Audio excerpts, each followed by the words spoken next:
Let's talk about the Melrose Public School budget, which passed unanimously last night. Here's what you need to know in 2 minutes. Now, the school budget process started out last fall with listening sessions, a community survey, and months of deliberation. And the school committee officially approved the budget in April. However, even maintaining level services created a $4 million gap.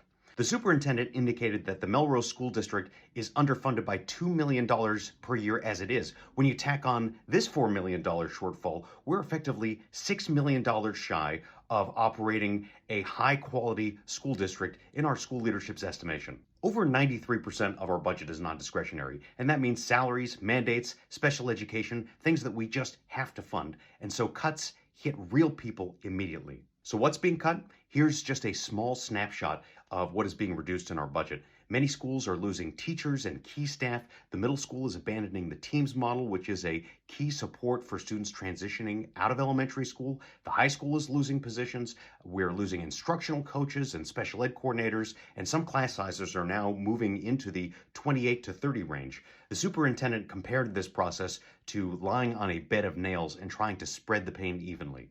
In terms of revenue, this year the city maxed out its contribution under Proposition 2.5. We've moved away from one-time end of fiscal year fixes like free cash. Now that's good in the long term, but it means fewer lifelines right now. We're also way over-reliant on offset revenues, things like fees for sports and activities, tuition for aftercare at our elementary schools. Melrose charges much more for many of these programs, and we are disproportionately reliant on those fees as a percentage of our overall revenue relative to surrounding communities. MPS leadership said this is a huge financial risk for us long-term. This is further exacerbated by the fact that no singular staffer is focused on grant revenue, and some staff who contribute to those efforts are not returning next year due to job losses. Now, looking ahead, there may be some additional Chapter 70 funding coming from the state. We're still awaiting the governor's signature, but all indications are that we cannot expect the state contributions to be keeping pace with the rate of inflation in our school district. While we do have an override proposal that appears to be heading to the ballot in November, without some sort of a long-term fix, the cuts in FY27 are going to be even deeper.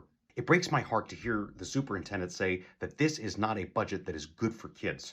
Now, every penny of that budget is online, and I encourage every person in the city of Melrose to take a look for yourself and ask yourself and truly reflect whether or not this is worthy of us as a community and whether or not this is a roadmap for making Melrose the best city in America to raise a family, which is my governing framework. I really appreciate your time and have a wonderful weekend.